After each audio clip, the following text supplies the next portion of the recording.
A what? What? Say what? Say what? What you be saying? This is the Saiyan podcast where we say things. Oh, not the Super Saiyan podcast. No. We don't super say things. Oh. We just say them. No, but I mean, like Dragon Ball Z.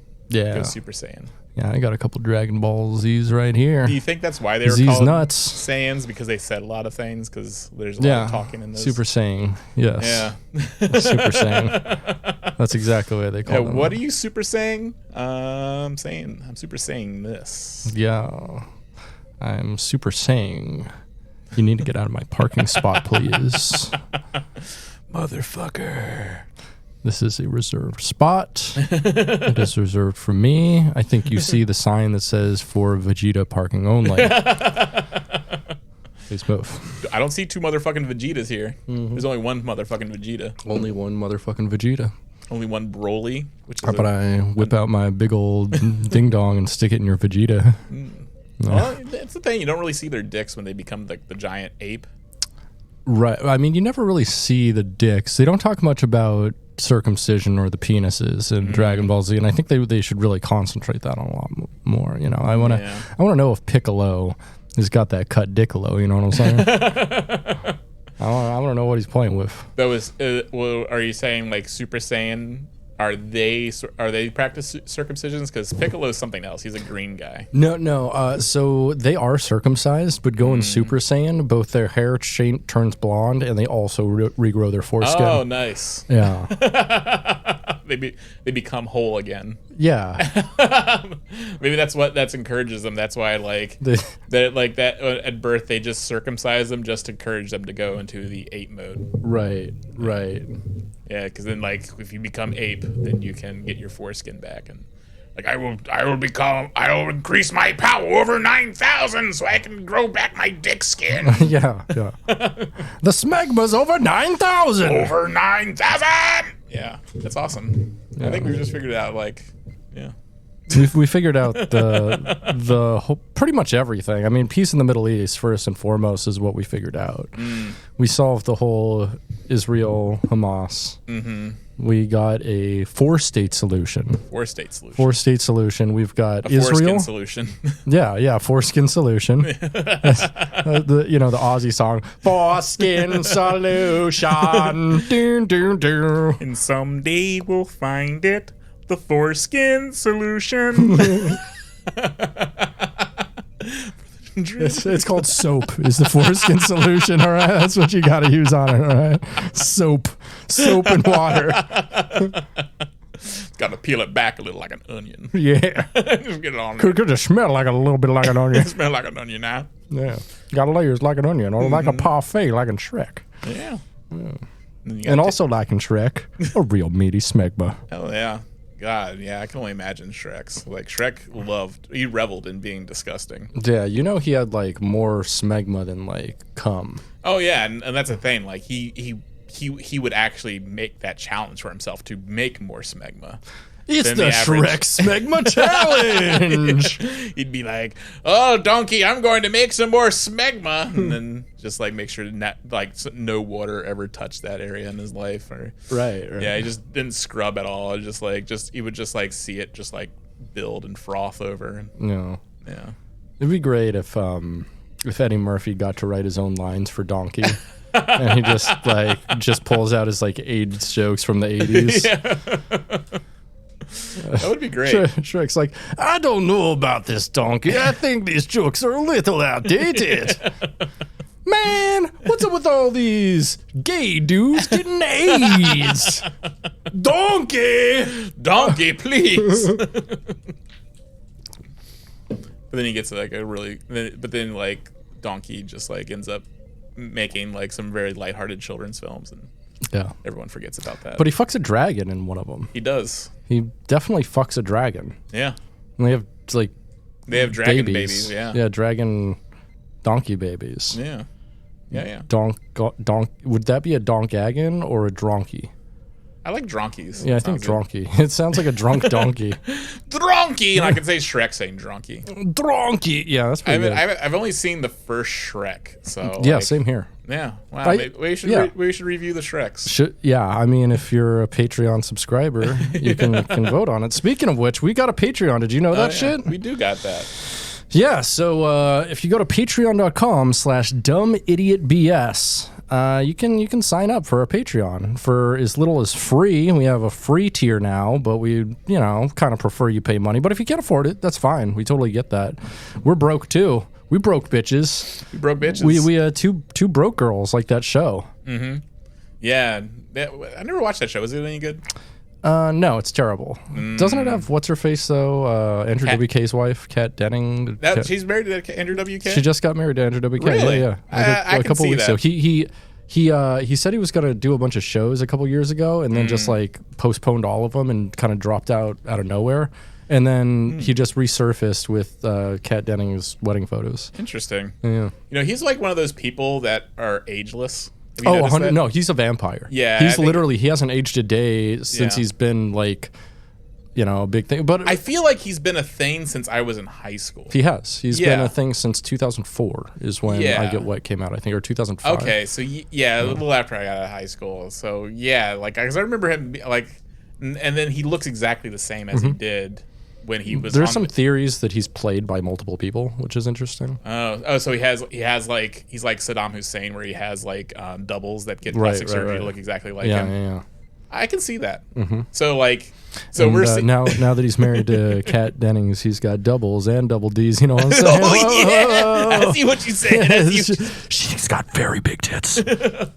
No, but congratulations to both of them. They're a beautiful couple. Like, both of them are gorgeous. They have people. very similar physiognomy. Can't say that. Do they? Word. I don't know. Kind of. They have like the similar face, or just this very childlike almost. Okay, interesting. I don't know, kind of like harmless, kind of like golden retriever type face. No, yeah. Both of them are like, they don't look like mean people at all. No. They don't have that mean face. But who knows? I mean, they're Hollywood sickos, so they could be. Hollywood sickos. Andrew WK's adrenochrome factory. Yeah, I mean, we're just speculating here. I mean, that's why he hasn't aged a day, baby. That's why he hasn't aged a day. Or also, I like the Saddam Hussein theory, where it's like, this isn't even the original Andrew WK that's married to Kat Dennings. This is like the third generation one. Yeah. The others have died in like various explosions and stuff. It's Andrew WN at this point. Yeah, I want to explore this theory. I'm gonna break into his house and hold him at gunpoint and have him tell me the truth. Yeah. Hey, can you watch Two Broke Girls on your Plex server? No, it's not on there. Oh, okay. So anyway, back to Patreon. Patreon.com/dumbidiotbs. For as little as $2 a month, you get all of our episodes in HD quality the minute we're done making them. You get voting rights and recommendation rights on what we watched for the week. You get fucking... I don't know. What else do you get? You get something else. Oh, all of our back catalog of 3 different podcasts, including the other podcast I produce, Prison Breakdown. Hells yeah. An academic and often humorous look into the world of carceral studies.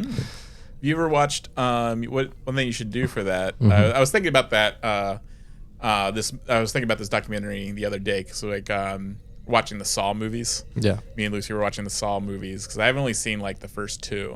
So like I'm watching them on your Plex server. Yeah, you are. But it just reminded me of just like this punitive justice that's doled out in Saw, and it made me think of just like, how it's like how that doesn't actually solve, Saw's whole thing is he's trying to solve like people's like problems by like viciously punishing them with bodily harm. Right. But that's not an effective way for change. No. And it made me think of this documentary that's really good called The Work, where in Folsom Prison, they have lifers. They have lifers lead drama therapy type sessions. Okay, interesting. And they bring in like civilians, like people who aren't in prison, and to participate in these like massive drama therapy type sessions. That's pretty cool. And you can see like how like this by drama therapy, you mean they sit them down and make them listen to Yes's album Drama? Yes. Oh, they make them act out. they have them confront things about themselves and kind of just like confront also like what a lot of the crime scenes are like, a lot of toxic masculinity type stuff that they're dealing with, and you can kind of see how it does change them. But these guys are like dudes who have life sentences. Like one dude sawed a person in half who participates in this, but it just shows how therapy and stuff like that is completely like changed them. It's very interesting documentary. My brother, who's a co-host of the show, he actually used to teach classes in prison on stuff like, like anger therapy and psychology and stuff like that. Hells yeah. Yeah, and like gender studies and things like that, which is pretty cool. So that's a good thing to confront. Yeah, I was just thinking how like if Saul did that instead of making people like have to rip something out of their skin. Yeah. Like because he's not successful. Let's play a game. There's a book on the table. It's called Feminism, the Fourth Wave in the 21st Century, 2nd edition. It's pretty good. You should read it. Or not. You can leave if you'd like. I want you to pretend that I'm your father. What do you want to say to me that you could never say before? I love you. I respect you and I care about you. I see you as an extension of myself. And sometimes that scares me. But I love you, and I will always love you, because I am your father.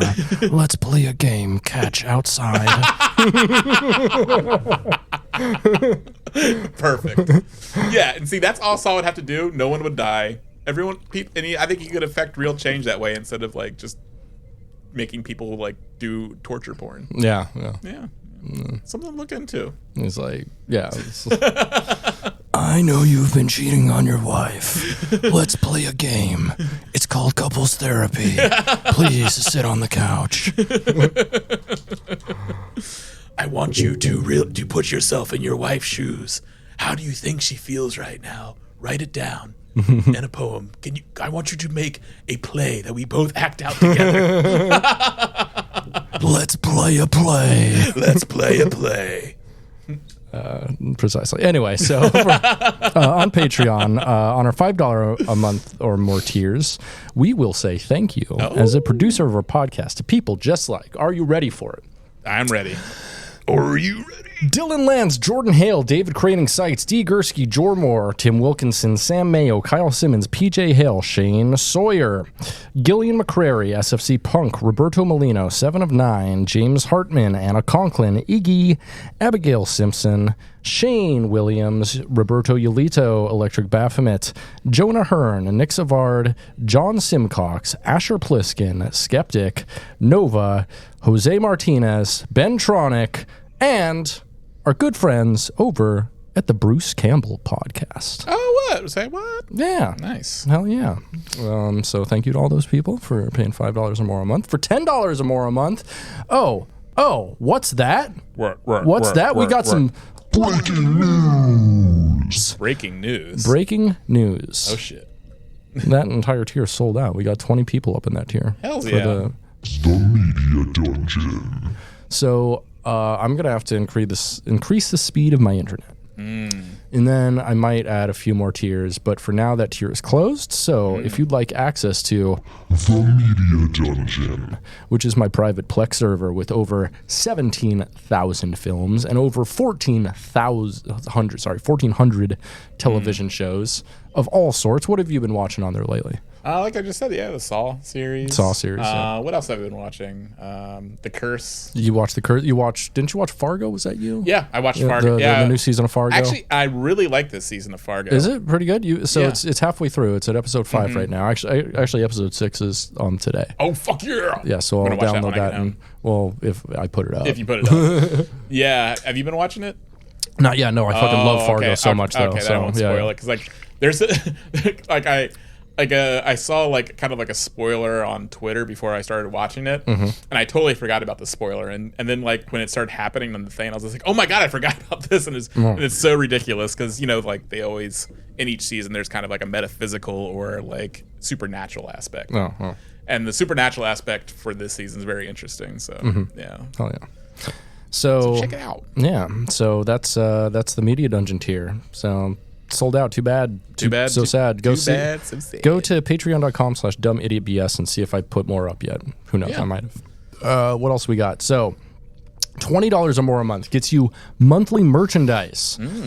Usually a t-shirt, sometimes stickers and magnets. Last month I sent out sweatpants to everybody. Hells yeah. One of one sweatpants. Only one person was actually able to purchase them outside of that. And they're just like sweatpants with bat lefts all over them. Black sweatpants, yeah. white bat lefts.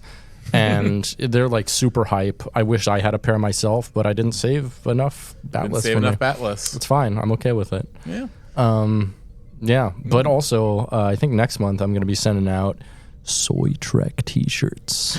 So that's $20 a month. So you can just subscribe for 1 month and get that for $20. You're going to save $5 on shipping if you want to buy one at the website. So you should just, go sign up. It's only $20 a month. It's really not that much when you think about it, especially since you get basically a t-shirt or something every month. Like you're going to get probably 8 to 10 items of clothing a year for, $240 a year. You pay that much on my fucking website for that shit. Yeah. So, And also, you get access to The Media Dungeon. Yeah. So it's still the last way to get access to the media dungeon for now. For now, yeah. Unless you're on the pod, like you. Like or, me. like you or my girlfriend. Or, Yeah. Unless you start sleeping with me. We're doing a podcast with you. They're kind of the same They're thing. kind of the same thing. They're the same level of intimacy, I'd say. Yeah, that's true. That's true. I mean, I don't honestly. I think a podcast might be more intimate. I don't just podcast with anybody, but I'll fuck whatever. Microwave grapefruit, let's go. Yeah, you can't fucking podcast with a microwave grapefruit, brother. No, you can kind of hear it sizzle and pop right after it gets hot out and you're kind of waiting for it to cool down a little, and then Yeah. but then get something out of it. But then after that, it's just fucking Right. Yeah. You ever fucked a pretzel?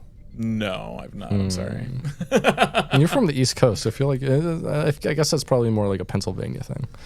Yeah, I mean, I did like big soft pretzels though. Oh, They're pretty bomb. I haven't had I haven't had one of those giant, big buttery soft pretzels though since being vegan though. yeah, that sucks. They're pretty fucking bomb. They do rule. Like a big soft buttery pretzel with mustard, that shit rocks. Yeah, I'm sure you can make a vegan one. Yeah. Yeah, I probably could. Who wants to make a pretzel now? I don't know.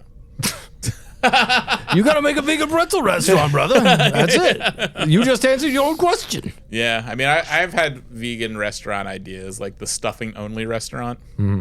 Thought about that. That's a terrible idea. Yeah, I know. After I made too much stuffing for Thanksgiving because I was like, of course I'm gonna eat all this, and then day 3 I wanted to throw up, and I hadn't shit in days, and Sure. I was just like, God, I can't eat more stuffing. So yeah, I was like, okay, yeah, I guess a stuffing only restaurant would be a very poor idea. That's a very bad idea. No offense, but I'm sorry. That one. That's a fucking stinker. And it's like, okay, that's why we only have stuffing once a year, basically. Yeah, on Thanksgiving. 100%. The thing about Thanksgiving foods is, except for mashed potatoes, the only reason everything there is like a Thanksgiving food is because it's such a novelty. Yeah. It's like everything's got a lot of cinnamon and spices in it and stuff that doesn't feel right on the palate at other times of year. No. And yeah, it would also make you feel like shit if you ate it Oh, any other time. 100%. Like you couldn't eat that, have that be your signature meal every week. No. Like you would throw up. No, you look like a fat old oil baron, and I think that's why they look like they did, is because they were constantly they ate a Thanksgiving dinner every day. Yeah, they had stuffing, turkey, and that's why they were all sleepy too. They just eating all that stuff, and yeah, I couldn't do it. I always held the stuffing restaurant idea in my mind as something that would be really cool, but after having to eat that much stuffing by myself, I was just like, no, never. No, it's really a bad idea. How would you even serve? Would it just be in troughs, and you come in and you're like, yeah, give me some of the cornbread stuffing, give me some of the rye with the beef broth. Yeah, and I'll get let's see, half a pound of the, we're gonna go pumpernickel for bread.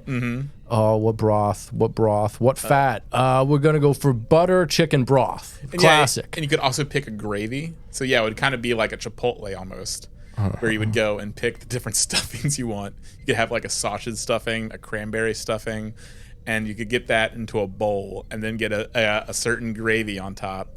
And then there would also be a dessert stuffing, which is basically just bread pudding, and you get bread pudding. So yeah, it's just nothing but bread. Right. I think that's the problem. Is no one wants to go to a bread restaurant that's not a bakery. Yeah, and actually that would be the name. That my name for it was going to be Wet Breads, the world's first vegan stuffing restaurant. Wet Breads. Wet Breads.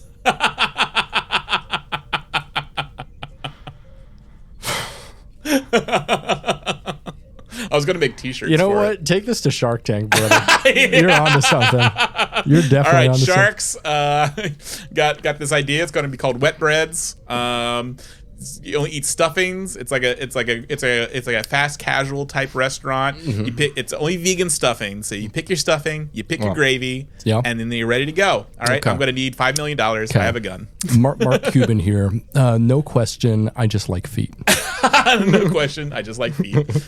I'm like, me too, brother. You would have no choice but to like endorse me because like foot guys have to stay together. Yeah, they do. Yeah, we're the most put upon, like, just guy, like 100%. Like since pre-World War II. Yeah. After there was some other peoples before that, but since then, it's the feet guys. It's the feet guys. It's the feet guys that get the brunt of everything. And feet guys are innocent, right?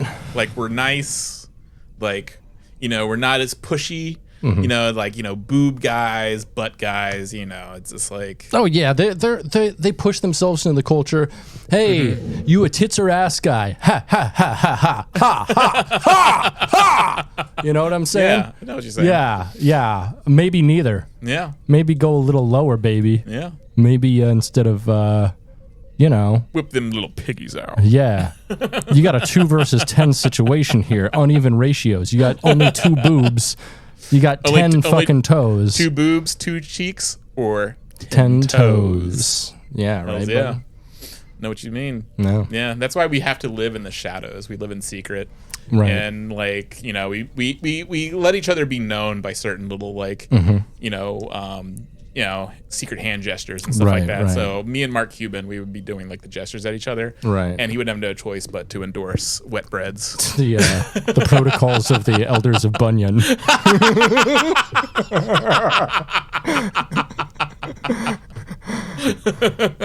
How did you know about that? We are a part of the same, brother. We're part of the same. Give the sign. So anyway, we are here today to review. This is a special Christmas episode. If you didn't notice, this is being released on Christmas. Merry Christmas, Krampus. Yeah, it's the reason for the season, Jesus Christ. So we're going to be talking about the birth of our favorite guy in the sky, the big boy JC, today. Oh, Gizmo? Excuse me? That's the big guy. I said JC. JC. Jesus Christ. Oh. Yeah, what? What do you think this was? Oh, I thought we were doing the Gremlins.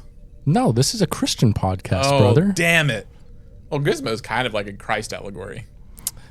Yeah. I mean, if you call him by his original name, I mean, you're kind of like dead naming him. Yeah. You never chose that name. The other Gremlins are like the Pharisees. Yeah. That like crucify him. Also, should we be gendering Gizmo? Because Gizmo like reproduces.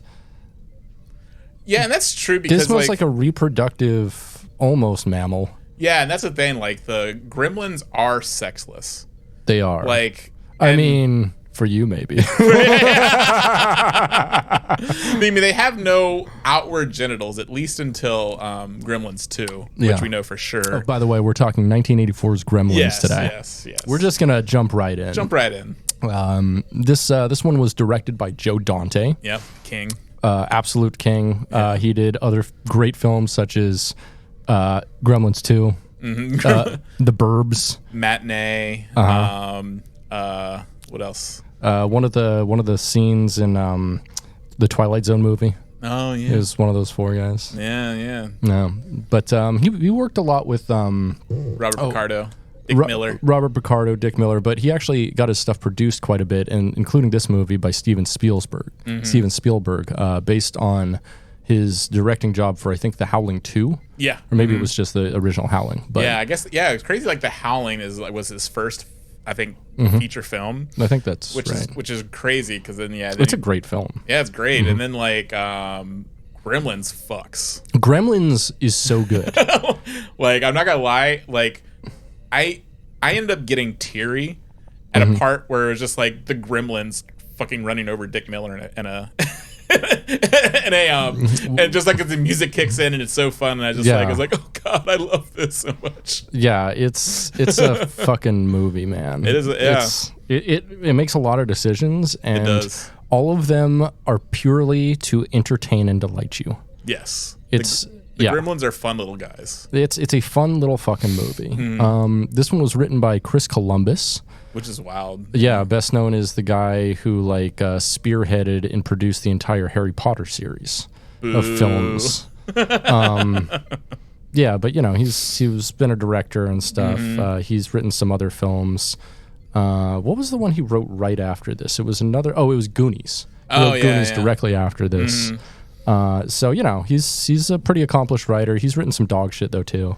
It's always funny, like, to see, like, these early collaborations between, like, all these, like, super influential dudes and go into, like, just make such, like, masterpieces later on. Yeah, that's pretty wild. Let's see. The music in this movie is by none other than Jerry Goldsmith. That's awesome. Which is going to be our first big Star Trek connection to this film. Yes, yeah. I love the soundtrack. The soundtrack is great, and it's a little departure from regular Jerry Goldsmith stuff. Yeah. Goldsmith most famously did the score for Star Trek The Motion Picture, thus basically creating the song, although Dennis McCarthy went back and kind of recomposed it, the TNG theme, which I'd say is inarguably the most iconic piece of music from Star Trek. Yeah, absolutely.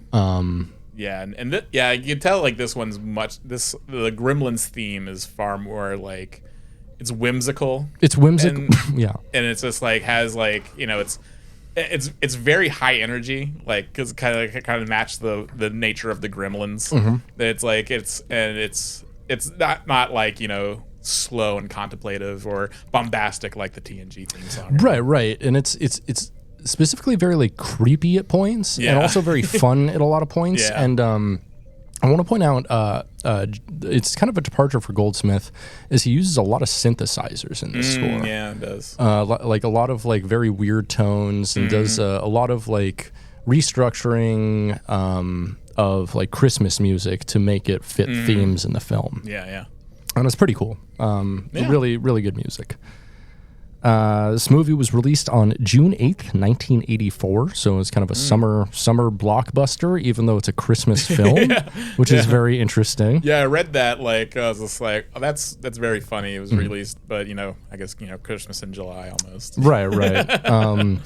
The movie runs 106 minutes, which is pretty long for any horror film. Yeah. Yeah, it does. It is sort of like, a horror comedy. It is. It's definitely a horror comedy. Yeah. It's very fun.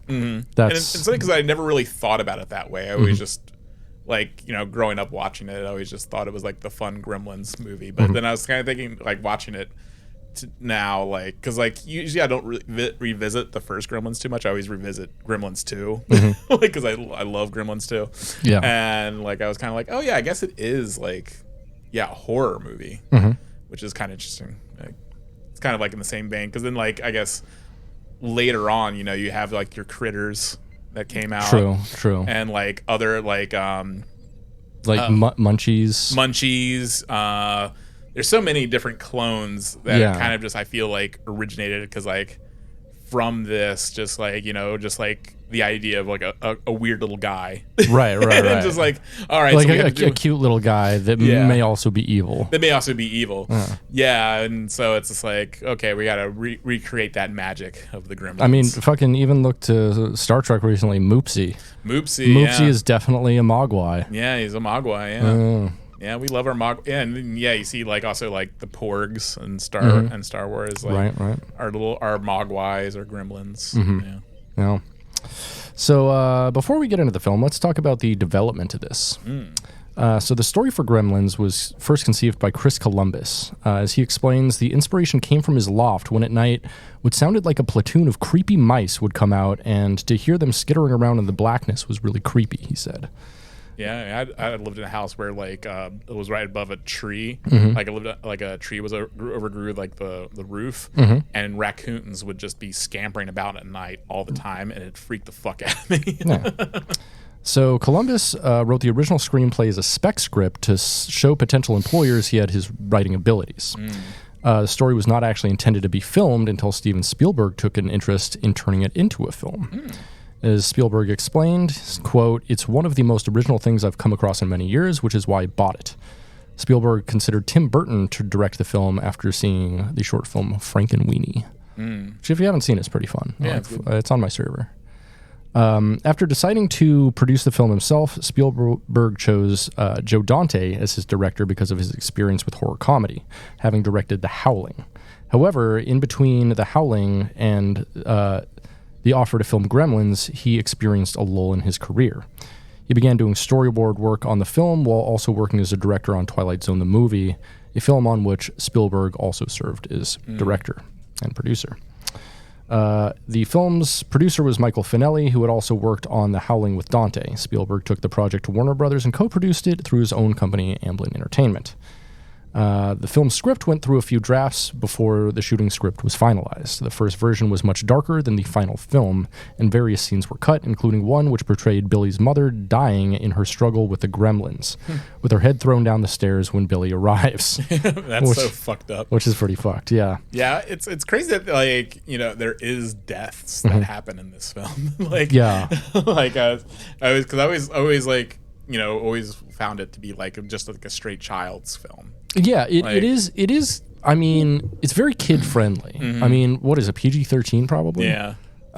Yeah, and it's like, but I feel like it's totally fine for like a 10-year-old. Oh yeah. Yeah, it's just silly. I definitely watched it at 10 years old. Yeah. I mean, the original film though would not have been, because it has like a scene where the Gremlins eat Billy's dog, and where they attack a McDonald's and eat customers. Also, I guess they also eat Corey Feldman's character. Oh, really? Yeah, oh, like wow. there was supposed to be a scene, I guess, where Corey Feldman's character, who's like I think Corey Feldman in this film is like 12 years old. It's hard to say, or 13. And there is going to be a scene where he's being devoured by gremlins, and his screams are drowned out by carolers outside. Wild. Yeah. Pretty fun. Pretty fun. So there's a scene in the film in which Kate, the waitress, reveals in a speech that her father died on Christmas, which we'll talk about a little bit later. I love that scene. After the film was completed, studio executives insisted upon its removal because they felt it was too ambiguous as to whether it was supposed to be funny or sad. Joe Dante refused to take the scene out, saying it represented the film as a whole, which had a combination of horrific and comedic elements. Yeah. Spielberg did not like the scene, but despite his creative control, he viewed Gremlins as Dante's project and allowed him to leave it in. A parody of this is featured in Gremlins 2. Yeah. Yeah, so that's the information I have on development, which is pretty fun. Yeah. Do you want to talk about the puppets and special effects, or should we get into that when we start talking more about the Gremlins themselves? So, one thing also about the development is also originally like Gizmo was going to be evil. Oh like, yeah. Gizmo was going to be Spike. Like Gizmo was going to turn into an evil gremlin. And, right. And I think like they credit that with actually making the reason why it was as popular as it was, because they could merchandise the shit out of it. Yeah, merchandise. Yeah. And you have this adorable thing, like, because I think if like Gizmo did become that gremlin, it would have been too horrifying for kids. Absolutely. Like kids would be like, that's fucked. Because like, so yeah, I mean, like I remember when I was growing up, like every single kid had like a backpack that had like a gizmo coming out of it. Right. Like it seemed like it, like a little patch on it that made it seem like Gizmo was coming out of a pocket, because Gizmo spends a lot of time in a backpack. In a pocket, or yeah. Yeah, and so like that's cute. if Gizmo had become Stripe, Mm-hmm. like people would be rioting. Probably, or the movie just wouldn't have been nearly as successful. No, not at all. Or as cute. Or as cute. Yeah, Yeah, the movie is incredibly cute. It is. Above all things, honestly, and I think that's like its biggest strength is it's cute, and so it's accessible to everybody. Yes. Because there is, at the very core of it, it's about a very cute little critter that is like blameless and harmless, and we love him. Yep. Yeah, you can have like a scene of Gizmo giving like big wet eyes and doing something cute, and then also like a scene of a gremlin being put into a blender. Yeah, or microwaved alive. Or microwaved alive. Yeah. And it works, and it just works. Yeah. I fucking love or it. like a gremlin holding a small size appropriate gun. Yeah. And shooting someone. Very cute. Or like Or another gremlin. throwing a razor blade, a saw razor at someone. Yeah. So the first attempt in special effects to create the Gremlins were monkeys. Yeah, I read about that. But this was abandoned because the test monkeys panicked when made to wear a gremlin head. So puppets and marionettes were used instead, so the actors worked alongside them in most of the scenes. God, could you imagine? I think if they had gone through with the monkey idea, like we would have had like a Nope type situation. Right. There would have been a child who would have been eaten alive. We would have had a fucking like a Twilight Zone the movie John Landis situation. We would have had actors ripped apart. Right. The monkeys would have freaked out. Yeah. So the actors finished their work for good. A great deal of effort was spent finishing the effects after shooting. So numerous small rubber puppets, some of which were mechanical, were used to portray Gizmo, also known as Mogwai, and the Gremlins.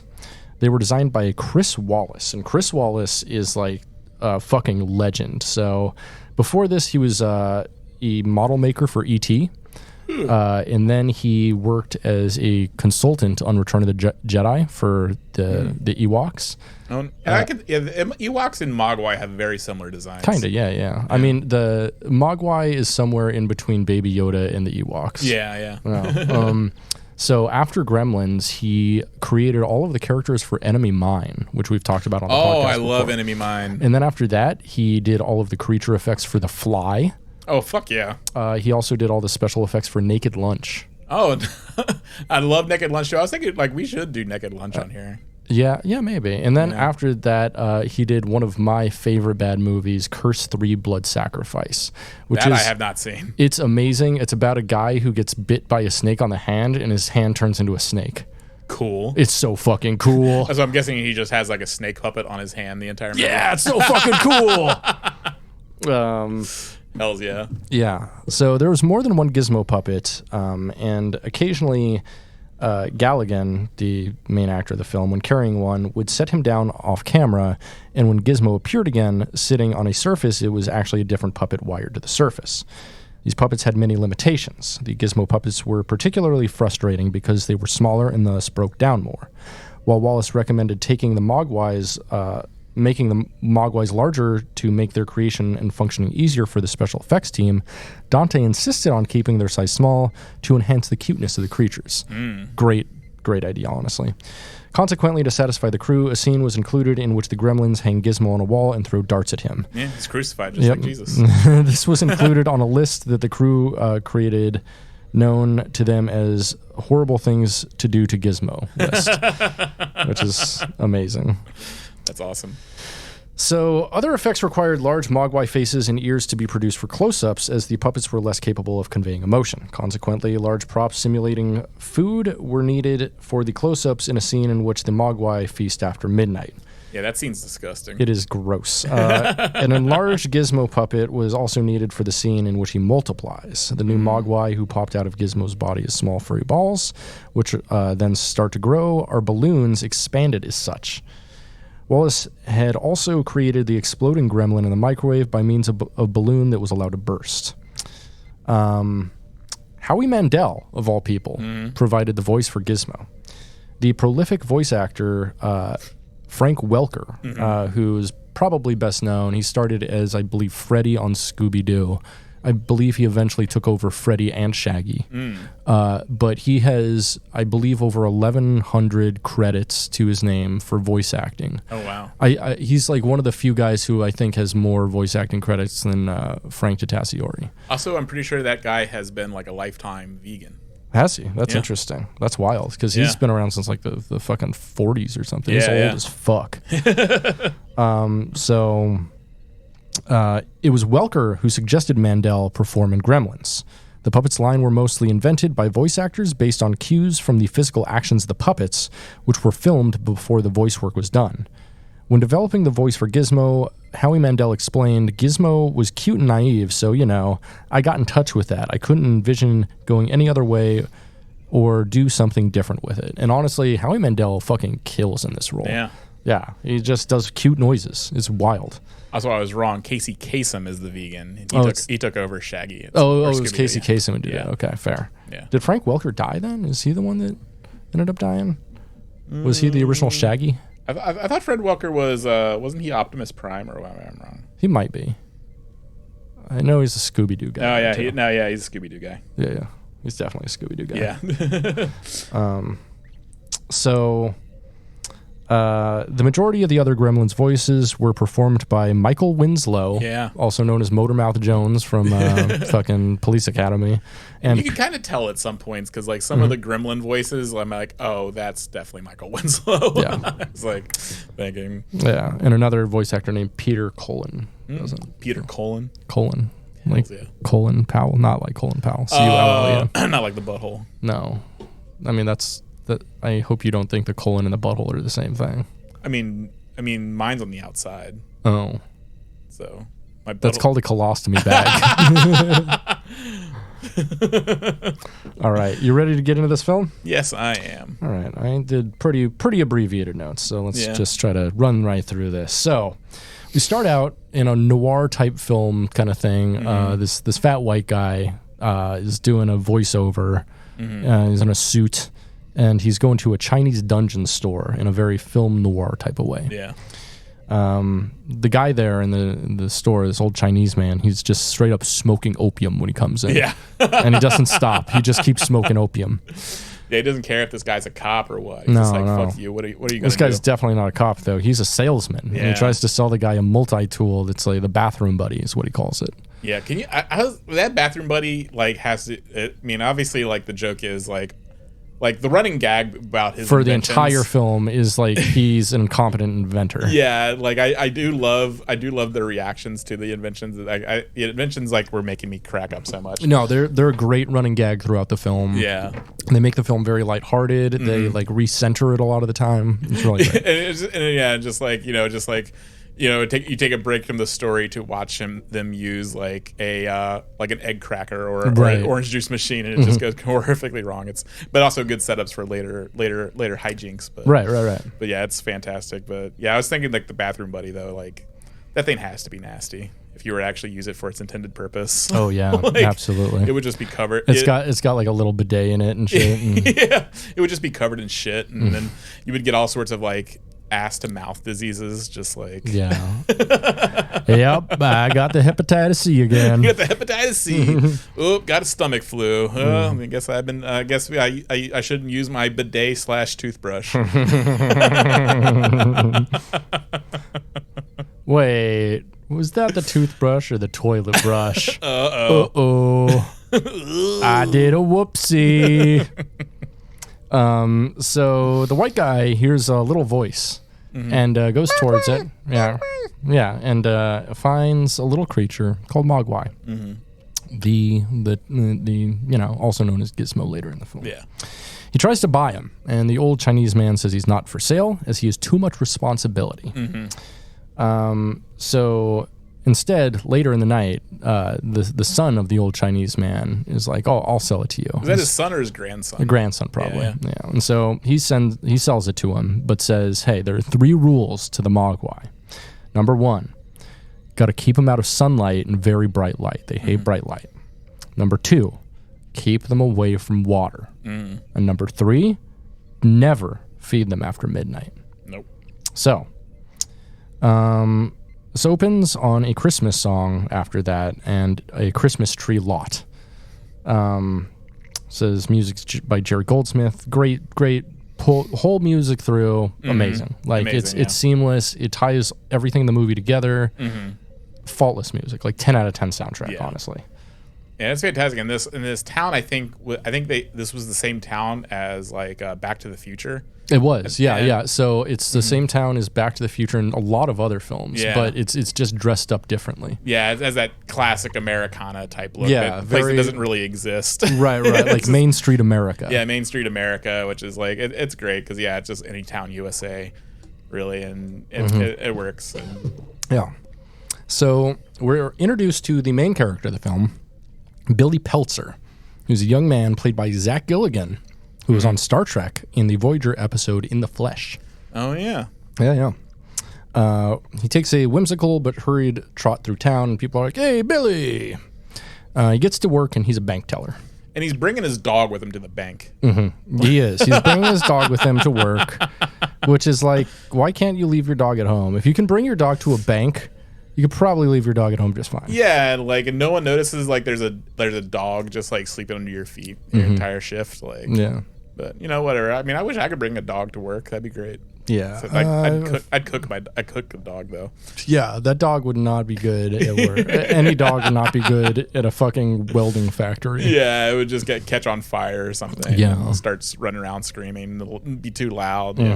Yeah. So an old lady comes in named Miss Deagle. And Miss Deagle, she's a fucking bitch. That's my note here. She's a bitch. Yeah. Actually, what happened last night is I go, I'm taking notes and my girlfriend's here, and I'm like, man, Miss Deagle's a bitch. And then I just write, Miss Deagle's a bitch. And then my girlfriend looks over and she just laughs. Yeah, I'm simple. And she's also the worst kind, where she's a capitalist scum. She's like an Ebenezer Scrooge type character. Yeah, she is very Ebenezer-y. Yeah, so she comes to the bank and with the head of a snowman, and she goes right up to the front to Billy and says that his dog broke her snowman.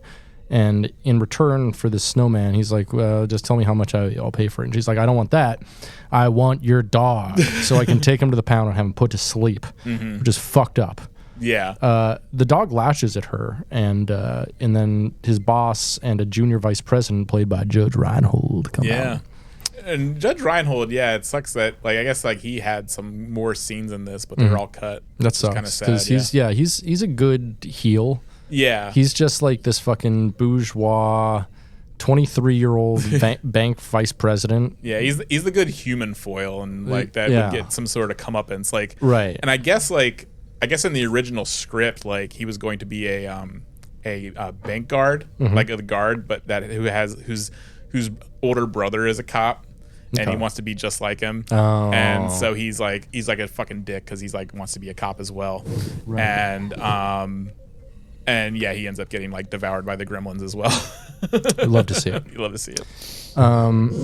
So later that night, Judge Reinhold's character talks with Billy at a bar, and this is where I was like, okay, like how old is Billy supposed to be? Because Billy's supposed to be in his early 20s, I think. Yeah, because he's still living with his parents, and he has. But he can go to bars. He has a 13-year-old friend because. Yeah, that's what I was very confused about Corey Feldman's character in here. At first, I'm like, oh, that's got to be his brother, and then he's like, he's talking like, oh, your mom, and I'm like, what do you mean your mom? I thought that was your mom too, and it's like.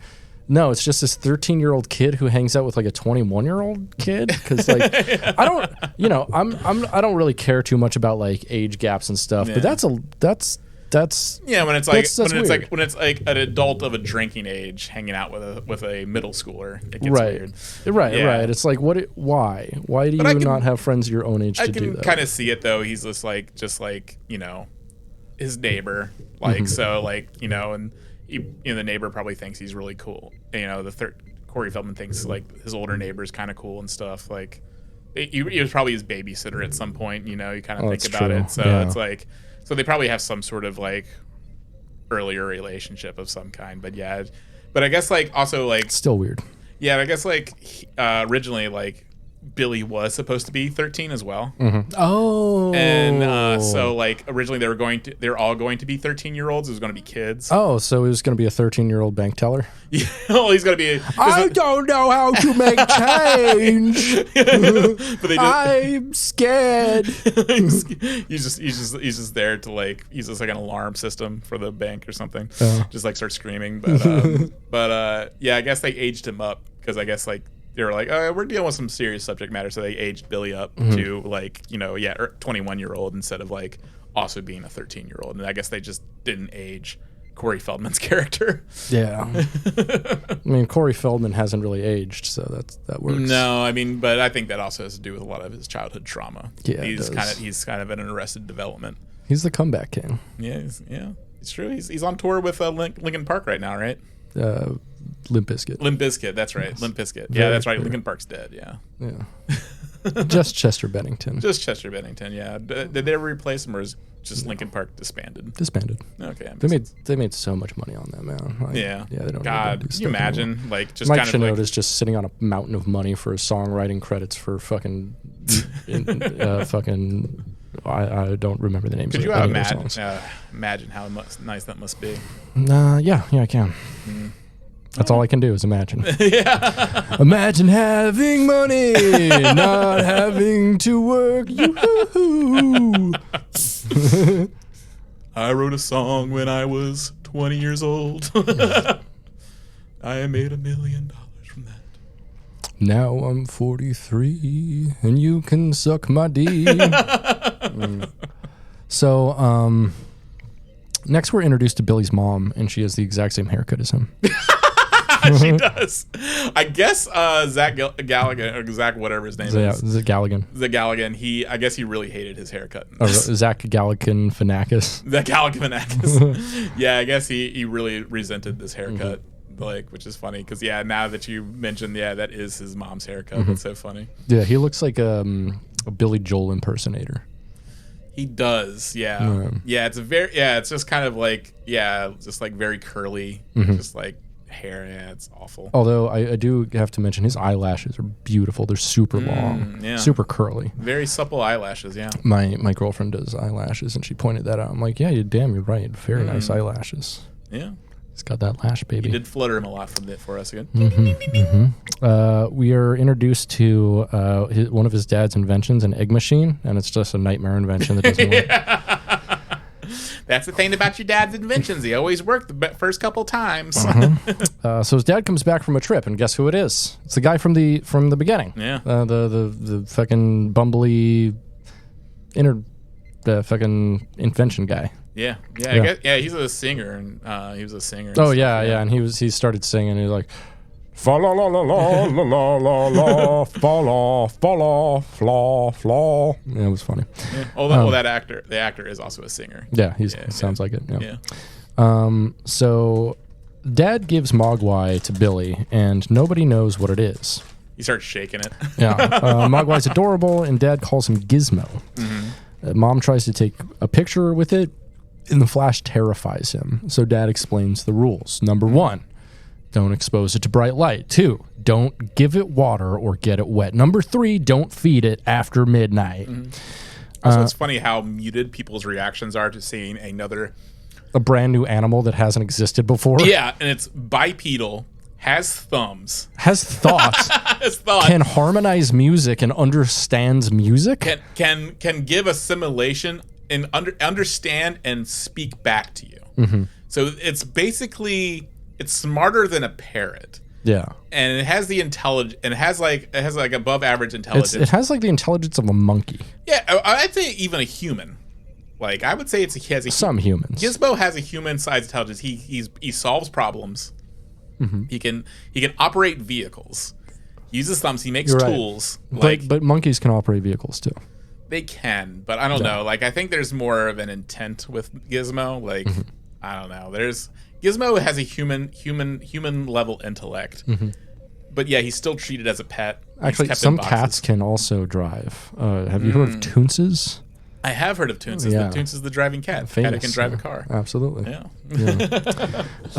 So Billy takes Mogwai up to his room and plays some keyboard with him, and he like sings back. So he understands music, which is interesting, and he like corrects a note Billy plays too. Yeah. So he understands like musical scale, like at least like he has adaptive learning. Yeah. Yeah. So it's just like, okay, well, like at what point do you just like treat him as an equal rather than a pet?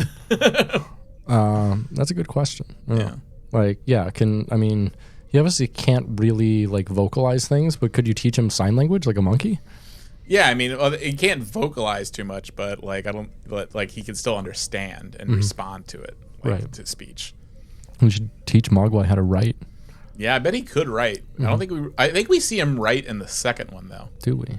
Yeah, I'm pretty sure. I think Gizmo does write a note. Okay. So Mogwai falls off Billy's desk and into a trash can. So Billy takes him to the bathroom and patches his head up very poorly. He like wraps it around the ears, which is like, I don't think it's a good idea. So some kid now, played by Corey Feldman, brings in a Christmas tree. And apparently he's like friends with him, and he knows his family. This is a very young Corey Feldman. Yeah, this is probably like a 12, 13-year-old Corey Feldman. I mean, this is pre-Lost Boys Corey Feldman. Yeah. He was still young in Lost Boys. I think the Burbs come out like 10 years later, maybe. Burbs came out maybe 7 years later. I think early 90s, 7 years. Like that. Because he's like an older shitty teenager in that. Right. So Mogwai, kind of a Chekhov's gun here. He's watching car racing. He's really interested in car racing. He thinks it's really cool. I think it's a movie called The Lady or something.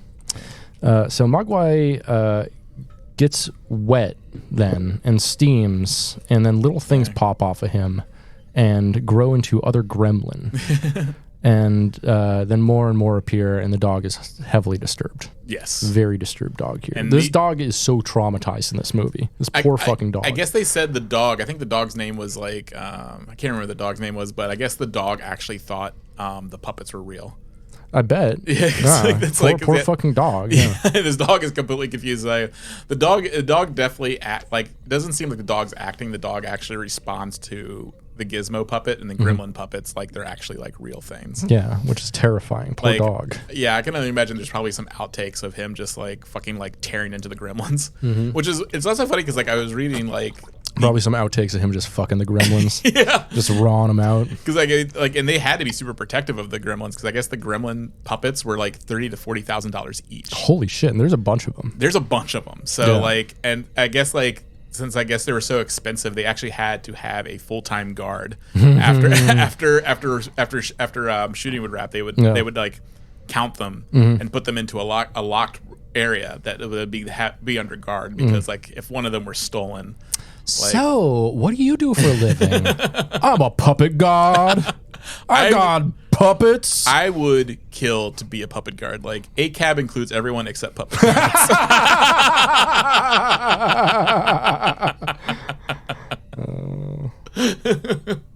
Like, the puppet guard's actually doing a service. Yeah.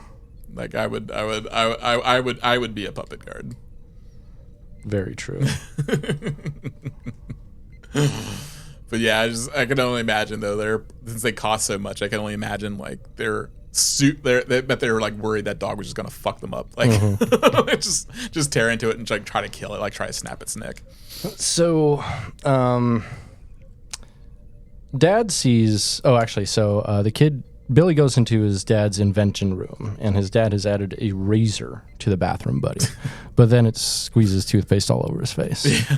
And our requisite like cum shot. Yeah, absolutely. I mean, there's like one guy who masturbates to this scene out there, but nothing can make him come quite like watching Dad get covered in toothpaste. Yeah, he's like and then he's like resigned, like he's tried other things. But and he goes, it's okay, I'll clean it. No, really, it's okay. Like this has happened so many times before.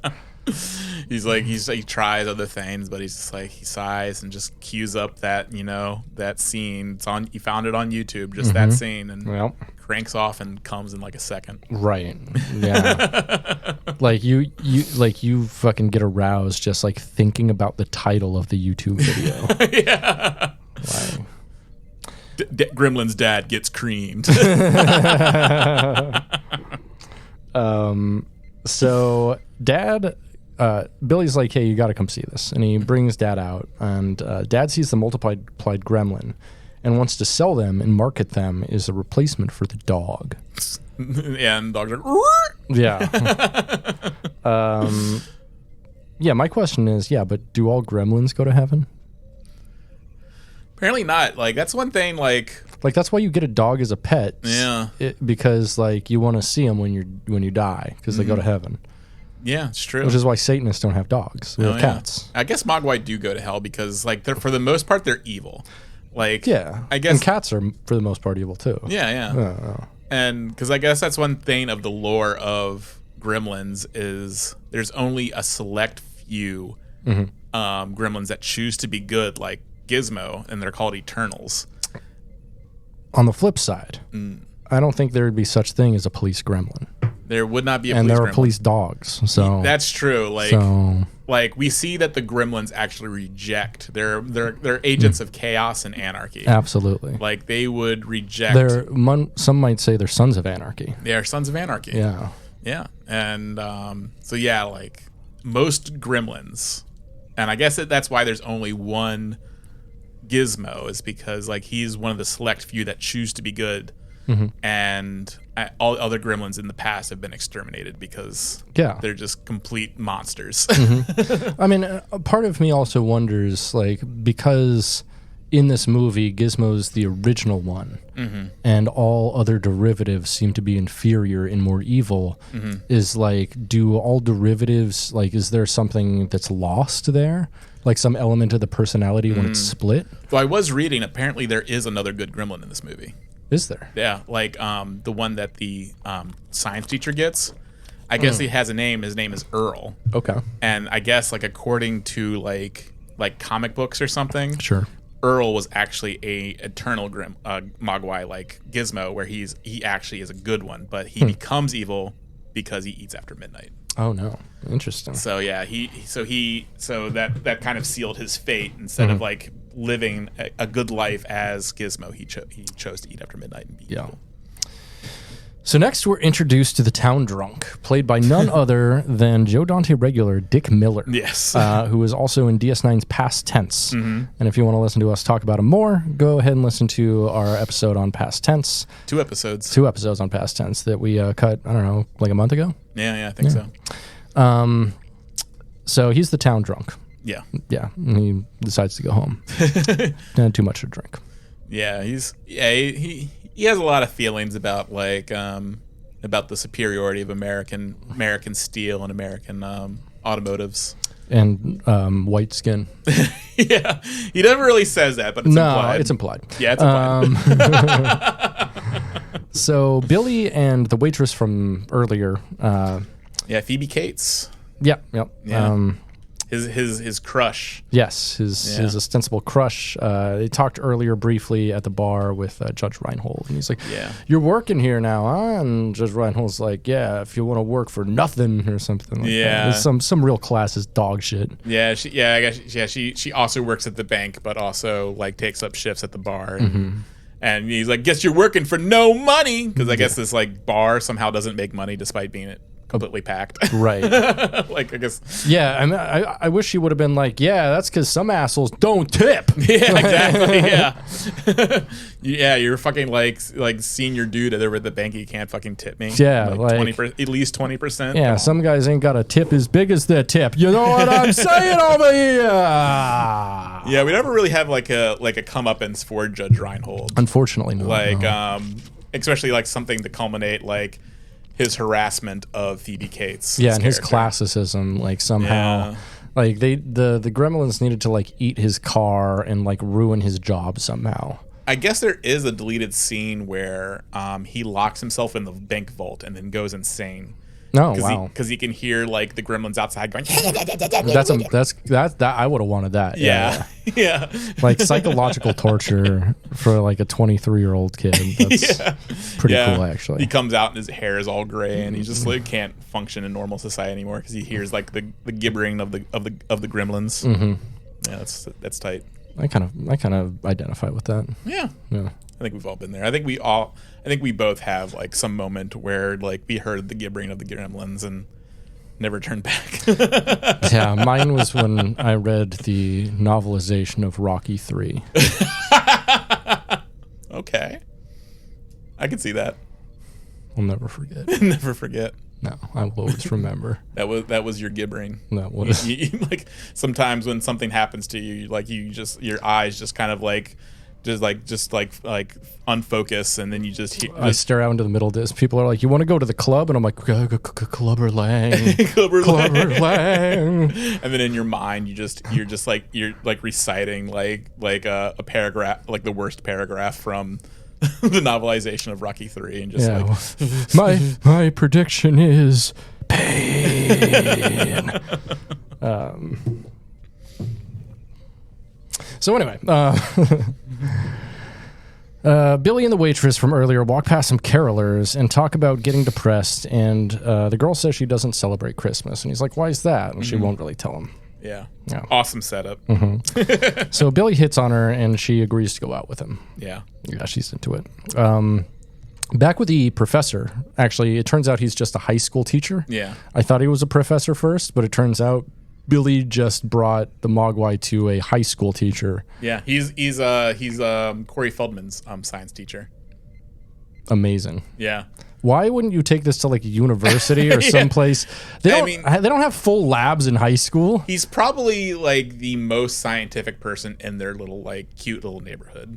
And they're in the little town that they live in. I'd call a university and be like, "Hey, I have like an unidentified animal. Can I talk to your biology department?" That reproduces out of control when introduced to water, the most abundant resource on the planet. Right, and we don't even know what happens when you break one of the 3 rules about it. Like, God, can you imagine like a darker Gremlins, even darker, just like where we actually like explore real life applications of what they would have done with Gremlins? Like they would like an even darker one, like, "Oh, in the 4th rule, never expose any of your holes." Well, I mean, they would turn like the Mogwai into a food source. They would just be like, wait, unlimited meat for water? Yeah, with water. Yeah. So yeah, they would just be like plants, just like producing tons of Mogwai. Mogwai farms, and just like instantly beheading them, and then just like putting them in, using their little like stripping the fur from their bodies and like putting it in supermarkets. Like that's what would have happened. That's a realistic version of Gremlins. They probably wouldn't be fed at all. There would be no fear of them being fed after midnight, because they would just be like they would instantly be slaughtered the moment they're made. Yeah, and it turns out like halfway through the movie they find out that like there's a chemical every time you kill a Mogwai that like releases to the atmosphere and like destroys the ozone layer. Yeah. And they're like, oh well, we should cover that up. Actually, it's always been around. If you think about it. Yeah, look at the global temperatures for the last 1,000 years. It always goes up and down. It's like actually like there's always been Mogwai being beheaded in our factories. Yeah.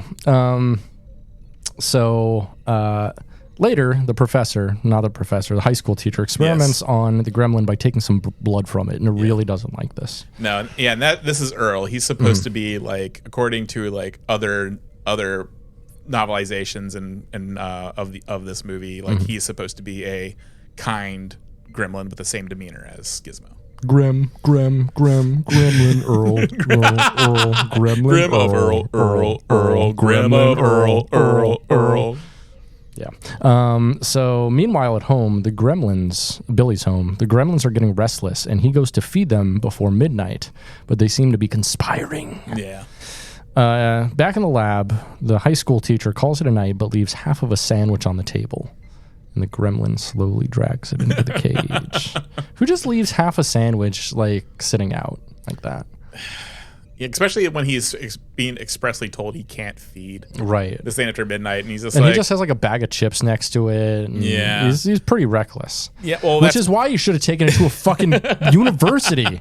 someplace. Yeah. I mean, he is like the most scientific person in this small town of of like 1,000 people.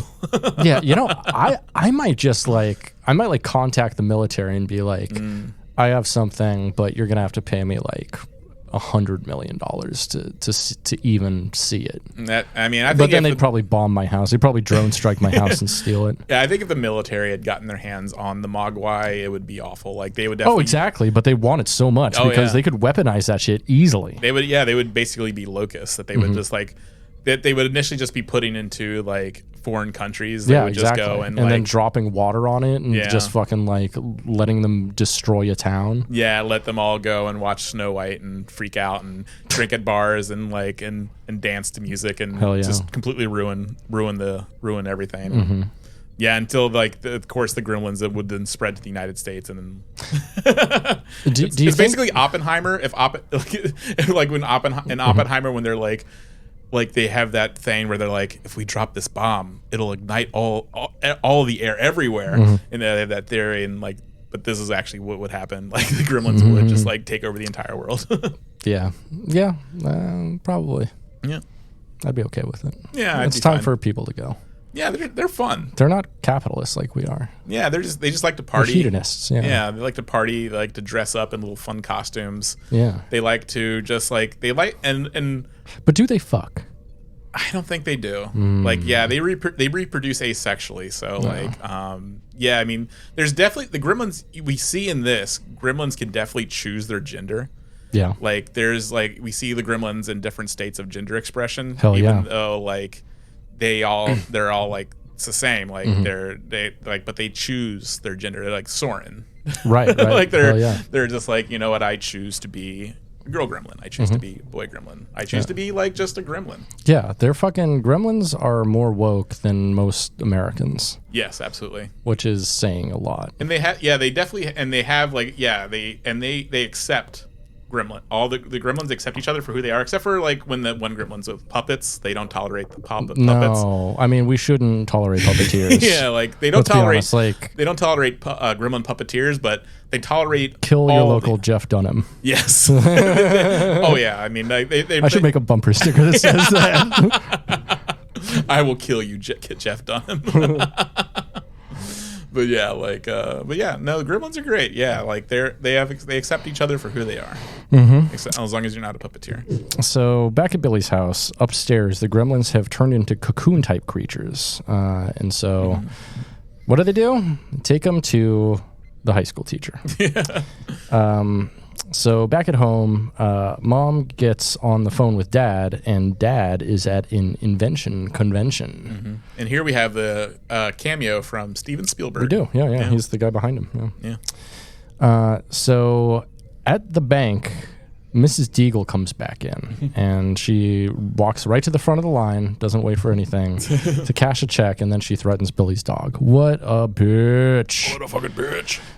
In science class, the high school teacher shows a film while a gremlin cocoon bursts in a box and smokes, and the practical effects here rule. Actually, all the practical effects in this movie are awesome. Yeah, it really shows the strength of practical effects and puppets as opposed to like a CGI type creature because, the gremlins have weight. They exist in the same space as the actor. Like, it looks great. It holds up now. They have weight. They have dimension. Like they take up the space. Yeah. And like there's something physical there that like you can see and feels like it should be seen, and not just like some fucking floating orb thing. Yeah. Something that's just like sitting a couple inches off the chair. It's like you're supposed to recognize as real, but you can't make your brain think it. And they do say like one thing that helped out was I guess like one of the reasons for like they don't like bright lights is like darkness and shadows adds a lot of like the problems with puppets. That's true. Yeah. and that really does add like it does hide those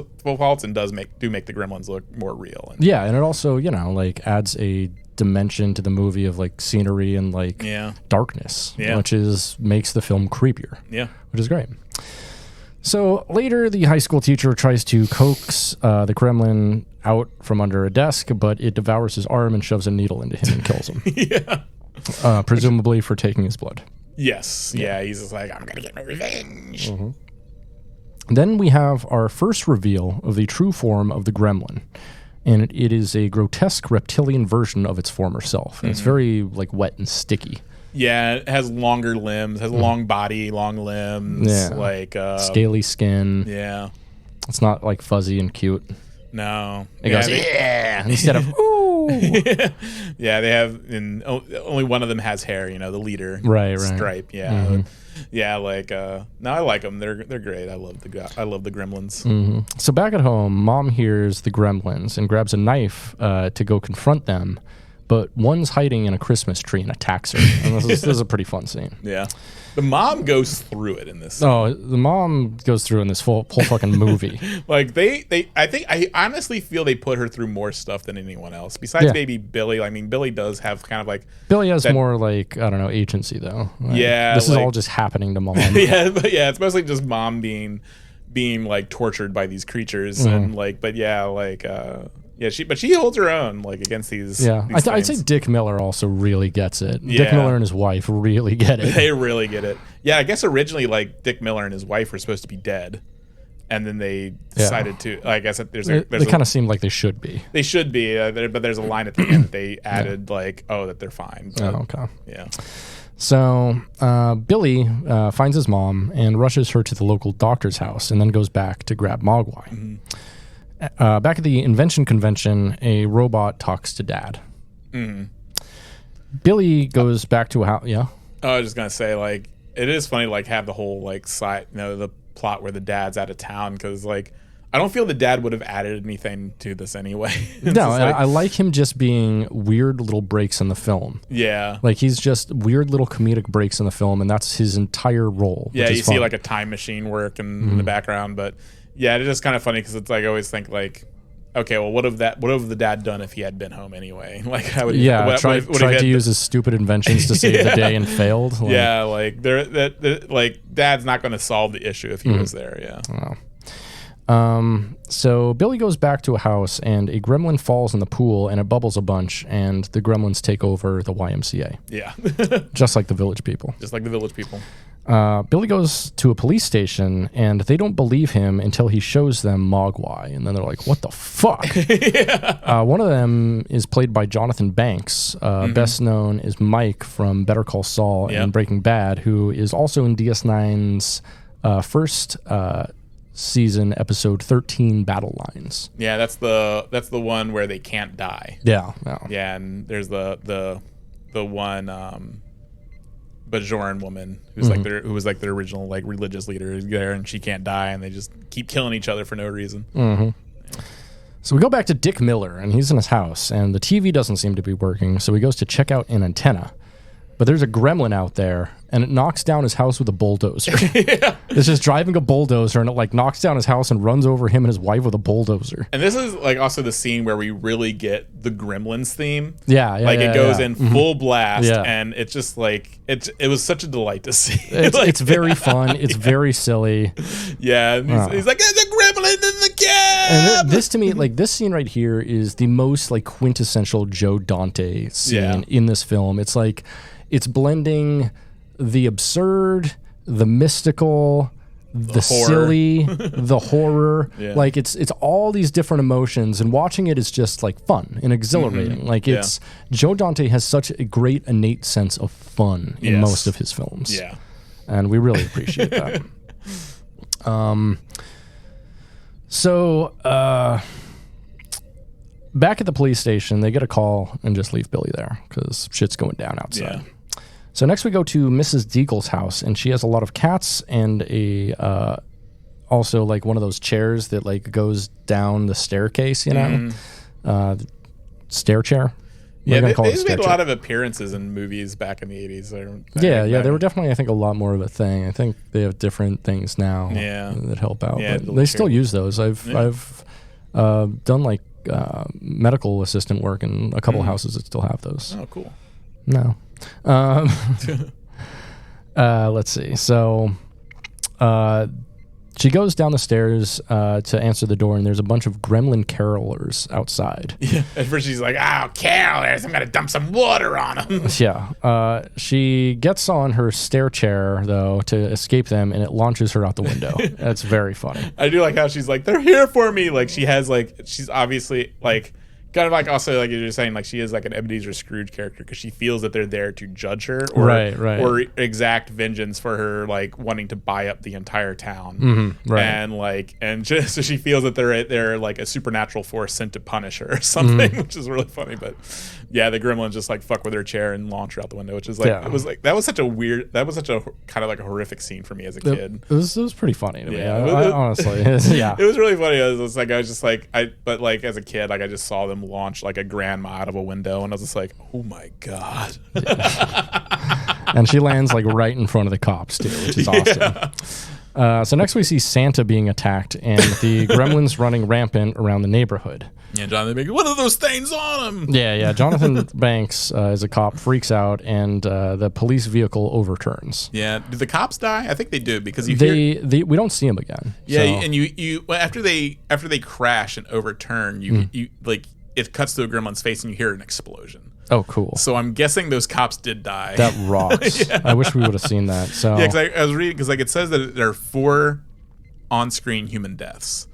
And so like Dick Miller and his wife survive. Interesting. And so there's Miss Deagle, the science teacher, and I'm guessing the other 2 are the 2 cops.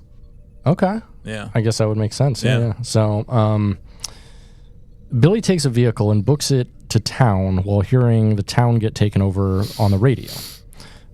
Priest, portrayed by William Shallert from TOS's Trouble with Tribbles and DS9's Sanctuary, tries to mail a letter, but a gremlin is in the box and attacks.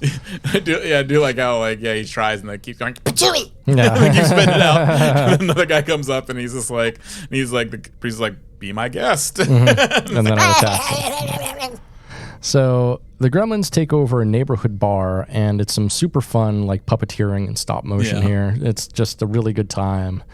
After causing a bunch of havoc, Billy gets to the waitress, and they make their escape with the town in chaos. There's also a lot of good little like vignettes during this scene of like the gremlins. Like just doing like little weird human like things where like there's one gremlin just like pretending he's in a jazz bar, and that's when he's tortured by the puppeteer and this is the gremlins doing different things to show how chaotic and how they are kind of just like an elevated version of humanity, right? Because like I guess like one puppeteer like he didn't understand the gremlins until like one point when he's like putting like these scenes together and realizes, oh, the gremlins are us.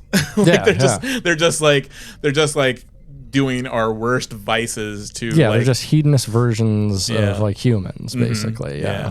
It's fun, but also during this scene is like also one of my personal favorite songs, like Mega Madness. That song rocks. That song fucking rules. Like to Mega Madness they have like a little dancing, like a flash dance type scene with like a little gremlin doing like break dancing and stuff. It's excellent. Yeah, there's like, and the fun thing too is like, I feel like all of the gremlin stuff could have been filler, but it really just like increases the world building for the gremlins and like lets you see that they are very human in what they do. But with none of the like kind of like restraint. Yeah. Like they just fully embrace whatever bad qualities that we have. Just we love that. to its end goal. They just don't care. So next the waitress tells Billy about her Christmas trauma and the reason she doesn't celebrate Christmas. Yeah. Earlier in her life, one Christmas, her dad died trying to pretend to be Santa. He went down the chimney and broke his neck. And they set a fire, and the smell was their dad burning. It's such a great break from like, because we go from that scene that's just like full on chaos and just like high energy chaos, and then to this very, very quiet scene, very sparse, no music, very sparse, just like a person-to-person confession about trauma. Yeah, like this monologue from Phoebe Cates that's just excellent, and it is such a great line, and just like Zach and or Billy and Gizmo's face, just like Gizmo's like, like, God damn. Gizmo comprehends the story. Like he's Yeah, just because like, it's so fucked up. yeah, he's just like, my God, fuck, that's fucked up. Your dad died. You should go to therapy. Yeah, that scene's excellent. It's like moments like this that really elevate this movie to just like godlike levels. And honestly, yeah, I am so glad that they kept the scene in the movie because, like, the movie, it's not disjointed at all. It feels very coherent and very fluid throughout its entire delivery, even though it has scenes like this that almost don't fit in the film. Yeah, It just like it. You know, there was a Chekhov's gun earlier, so it extrapolates on that. So, you know, obviously good movie making in that way. But it also like adds some weird dimension to like, I mean, you like know, an established history to these people. Yeah. It makes the world feel a little more lived in, and also like kind of explains to the audience very briefly why some people might not want to celebrate Christmas because trauma exists. And this movie, in a way, is like one of its central themes is trauma. Yeah. Which is interesting. And that, like, you know, there's been like Christmas horror movies in the past, and and so like you know, and I think like to a lot of people, Christmas is a sort of sacred holiday. Yeah. And so yeah, it just kind of like reveals like like it's not like a universal shared feeling for the joy for Christmas, and just like this horror can exist in these spaces that are reserved for sacred celebration. Yeah, Indeed. So, next, Billy and the waitress go into a movie theater and find the Gremlins who are trying to work the projector. They get it working and screen Snow White. yeah. And they all sing along to the hi ho, to off to work we go song. It's pretty fun. So Billy and the waitress go to the boiler room in the theater and release the gas valve to blow the building up and also set a fire nearby. As they leave, they're seen, and the Gremlins run after them. They barricade a door outside and run as fast as they can. The building blows and kills all but one Gremlin who went into a candy store. Yep, Stripe. And so they go after him. The Gremlin tries to escape via skateboard, and then Billy and the waitress kiss. Okay. Yeah, that's a scene that seems like an appropriate place. Yep. Like right in the climax, they're like, yeah, we should make out a little bit. Billy travels into the department store with a baseball bat, and the waitress goes to the back room and turns on the intercom system. Yeah, she's trying to turn on the lights. Yeah, trying to find the lights to you know, scare him or blind him or whatever. So the Gremlin finds Billy and throws some stuff at him and makes an escape. They play some cat and mouse until the Gremlin gets a chainsaw. But then Gizmo comes in on a little car to save the day, and it's super adorable. He drives so cute. He drives a little car. First, Stripe goes to a fountain to transform again. But Gizmo opens up some windows using some magic and kills it, and it falls into a fountain. Which is, it's also funny, like apparently in this final scene, like there's supposed to be two separate sets of blinds, and Billy was supposed to open one, an heroic moment, and then Gizmo was supposed to open the other, and to be the final thing. So it was supposed to be like a collaborative effort, but it was like, I guess by Steven Spielberg's insistence, like it was only supposed to be Gizmo to be the hero, because I guess Steven Spielberg said like, no, Gizmo's the hero of the story, not Billy. Right, and honestly, I'm surprised Joe Dante didn't say that, because I mean, I guess we'll get to it. I'll get when we get to the line. Well, it seems like Joe Dante doesn't like that, hated that. I guess in some interview, or in DVD commentary, like Joe Dante brings up that it was supposed to be like Billy to open one set of the blinds. Yeah. And then which is strange, because like one of the central themes of the film is the humans are not the heroes. Yeah, it's true. Yeah, humans are. Yeah, the humans are just, like, as you said, like, you know, the Gremlins are just us. And so it's like humans fighting human nature. Yeah, like exactly. kind of just like this sort of like fighting kind of our internalized hedonism in a way. Yeah. And kind of the suppression. It's a very Catholic film. You're not wrong, actually. Yeah. You're actually not wrong. It is pretty Catholic in its delivery. Yeah, just like the conquering of our hedonistic nature and the suppression of our natural impulse. But yeah, like I guess Joe Dante was like kind of mad about that and wanted Billy to open the theaters, but And he's like, and whose decision was that, Zach? And because Zach was on the thing, he's like, well, I'm not going to comment on that because I want to work with that director. So Billy approaches the fountain and Stripe's body, and it appears alive for a second, but then it just disintegrates. Yeah. And everyone just leaves. Like, no one stays to see if anything else bad happens. Everyone just leaves at that moment. It was very convenient that all the Gremlins decided to be watching Snow White at that moment. Yeah, it really was. Yeah. Yeah, and like they just trust that the goo will just like be harmless, I guess. Mm-hmm. I mean, that's what I tell all my Tinder dates. Yeah. Don't worry, the goo is harmless. Don't worry about it. I got the snip and tested. The goo is harmless. The goo is benign. The goo is benign. So back at Billy's home, the news calls the event mass hysteria. Mm-hmm. And I guess it works because all the evidence is gone. Yeah, the Gremlins seemingly dissolve when they die, so it's just like they don't leave any physical evidence that they existed. Just which kind of makes sense that they've probably been like a long problem in human history. They've probably had multiple times, right? Multiple moments where there's been a gremlin outbreak, and that has then like been covered up by some sort of like grand historical event. Either that or people just say it's fucking a fable or something. Yeah. Interesting. So, someone shows up at the door. Guess who it is? It's the old Chinese man from the beginning of the film. Hells yeah. I don't know how he found this guy's address. I had a feeling like he probably just has like some sort of like he can follow the trail of the Mogwai somehow, or magical brown person. Yeah. Very white director decision to make. Yeah.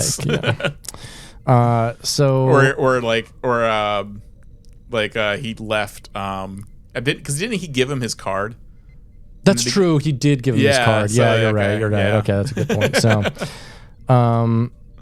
So the old Chinese man says that he did with Mogwai what his people. He did with Mogwai what his people have done with all of nature's gifts, which honestly to me, I think might be the central theme of the film, is that you can't trust humans with nature. Can't trust white people with nature. That's more so it than anything, is you can't trust motherfucking white people with nature. Yeah. Yeah, because like they don't respect it. They don't value the Mogwai. Yeah. Yeah, because like he shouldn't have had the Mogwai in the first place. Like the guy would have never sold him. Right, the Mogwai and this is why I don't think Billy should have opened one of the blinds. Is because him opening one of the blinds shows like a certain level of understanding and readiness for this. But the old Chinese man says he does not understand and is not ready. That's true. Okay, yeah, that's true. Right. And whereas like since like Gizmo understands why he needs to eradicate. Yes. Like he's like, okay, yeah. I mean, I'm the lone good gremlin. Like exactly. And so I see that is maybe why which is why I don't understand Joe Dante wanting Billy to open one of the blinds. I feel like it falls more in line with the themes of the film and at least Chris Columbus's original vision to just have Gizmo save the day. Well, originally, I think in Chris Columbus's original thing, like Stripe was Gizmo. Oh, so there was not going to be any good gremlin. Oh, I don't like that at all. Yeah. Okay. But before the Chinese man takes Gizmo away, he has something to say to Billy, and Billy's like, "I don't understand him," and he's like, "Listen, and you will hear." Yeah. And Gizmo says, "Bye." Yeah. Bye, Billy. It's so cute. It's very the Howie Mandel voice. Bobby's World voice. Yeah, I guess that's like that, and like then he says like Bye, woof woof, which is like the two full complete sentences that Gizmo says. Interesting. So the movie ends with a voiceover and the Chinese man walking into a great matte painting of the neighborhood. It's a really good matte painting. Yeah, I guess when they first filmed it, there was like a mistake that happened where with superimposing him on the matte painting. Yeah. I guess there's a point at the end where he just seemingly disappears into the matte painting. Cool. That would have been sick. Because I do think he's kind of magical. Like. Yeah. And like they were thinking about keeping it in because it's a good part of the story. It's like, yeah, it makes sense. Like he is like because he seems to have like this connection to this like the world beyond the veil, right. and so it would make sense that he exists beyond it and just takes Gizmo into beyond the veil or something. But I like that. Yeah. They both kind of just disappear back into the great beyond. Mm-hmm. Like they were almost never there, or they were there only to teach or test humanity. And we're not ready for Mogwai. Yeah. I would say we're especially not ready for Mogwai now. I think we're even worse. No. Especially after like the pandemic. Like, no. Like, we would be eating those things. Yeah, no one would be giving the Mogwai their shots. No.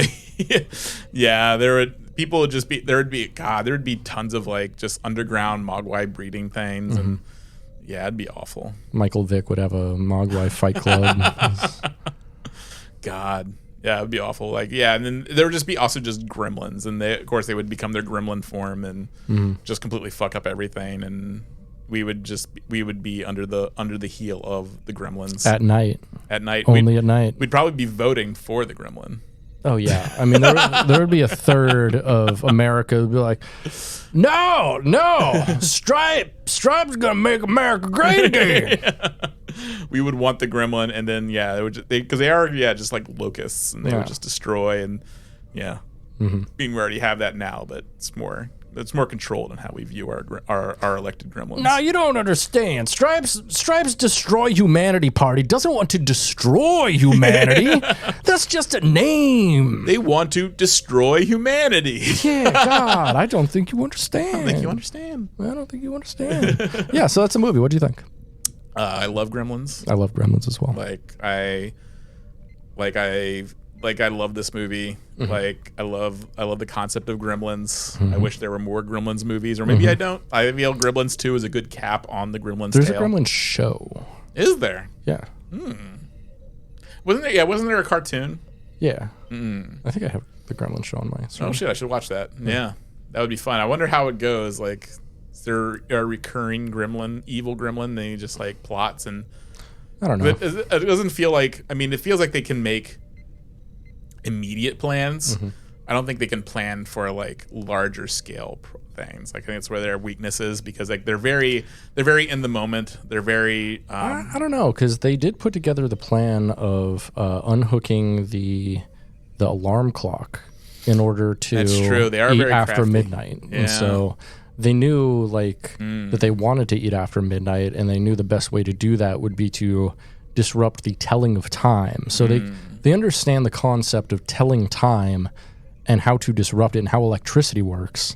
Like, they're very smart. Very smart. Very smart. Yeah. Like, my cat doesn't understand any of that shit. No, cat wouldn't know to unplug your alarm clock if it wanted to deceive me and like get fed earlier or later and pupate into like a gremlin. Yeah. Yeah. The only cocoon my cat's going in is a blanket cocoon I'm cuddling it in. Understand me, son? I understand. Yeah, Gremlins rocks. Gremlins is great. I fucking love this movie. The only thing about it is a great, overwhelming shadow is cast on it by its sequel. Yeah. It is one of the few sequels. It is a fucking Empire Strikes Back. It is The Godfather 2. Godfather. It is. Well, Godfather 2 I think is arguable. I like Godfather 2 a lot. Yeah, I like it more than the first one, but a lot of people will make the argument between the two. But Gremlins 2, I think, is inarguably better than the first Gremlins. Yeah, it's definitely like does a lot of things like a lot of sequels don't do, is where they move the concept into a different location. They comment on the original rules. Mm-hmm. They parody themselves, and it's a meta film about the first Gremlins. Yes, and also about the Hollywood system. Yes, it's the whole movie is saying something that this movie isn't saying at all. No, which is like, we should stop wasting money on ridiculous, useless sequels.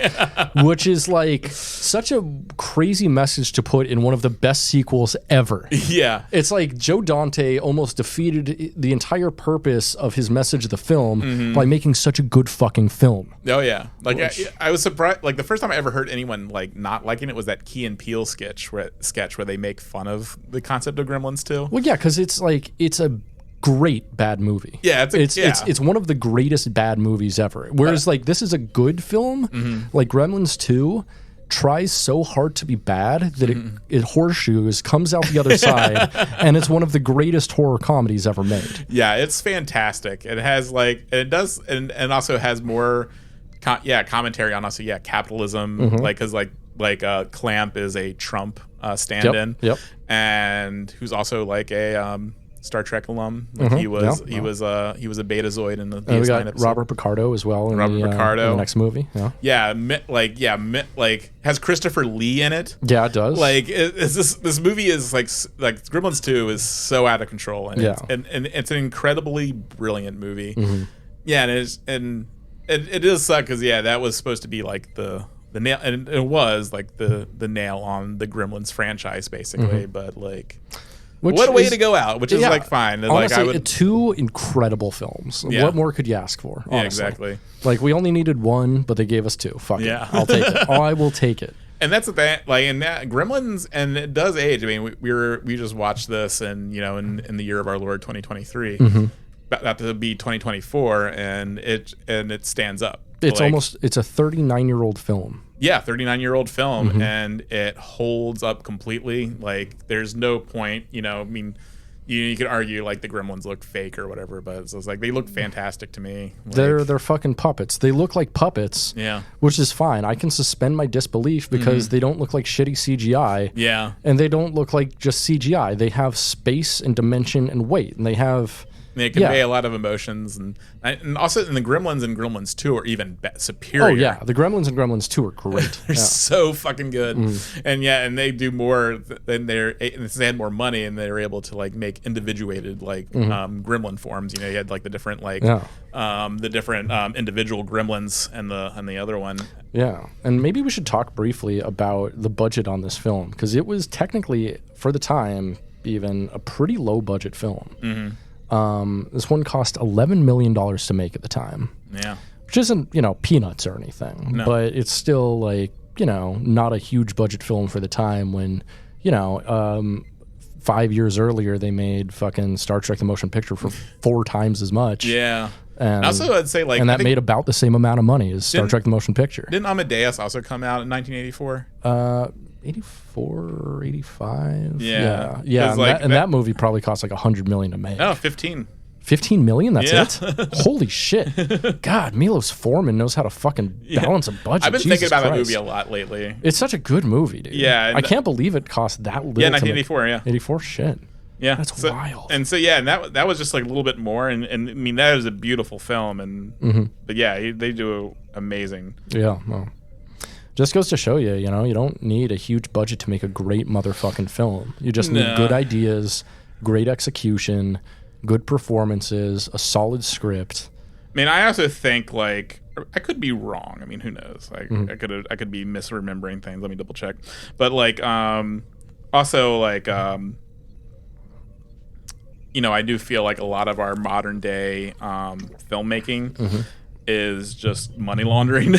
So like I feel like when we kind of explore like why films cost so much, like it's like because they're just money laundering factories. Yes. So it's just like when you look at the shittiest CGI laden film you've ever seen in your life. That was then CGI that was done with slave labor conditions, like non-union CGI, like and the movie fucking costs like a fucking $1 billion or whatever, and it's just like, oh, it's because like there's someone like making bank off. There's of this. just a bunch of people greasing each other's palms all the way down. Yeah, like everyone has their own company in Hollywood, and like everyone is putting their business to their friend's company. And I'm sorry, like Amadeus cost $18 million. That's still that's crazy. That's insane. Yeah, especially like with all the fucking costuming. The costuming in that movie is motherfucking next level. Like I fucking love that movie so much. The set design in that movie, fucking next level. Yeah. Like it's one of the best films ever made. The only like set design I would see is even comparable is, have you seen what is it? Is it The Familiar? No. Is it? Yeah, I think The Familiar. It was like takes place in like 17th century France. It came out a few years ago. Really fucking good. I don't think so. Yeah, maybe let me look this up though. Yeah, it's so wild. Yeah, like But you have like Gremlins, $11 million. And I think, he said like one of the most profitable films ever made. Like it made back its budget and then some. Maybe not the Familiar. I forget what it's called. Oh well, I'll figure it out someday. Yeah, you'll figure it out. Yeah.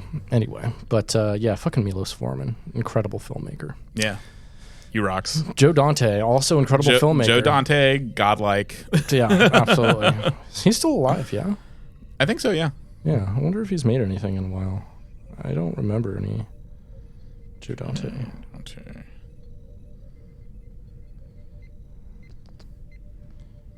I guess. Oh, it has 5 upcoming projects. No shit. The Man with Kaleidoscope Eyes, Labyrinthus, Monster Love, Polybius, and Fear Paris. Polybius? Is he doing a movie on the Polybius video game?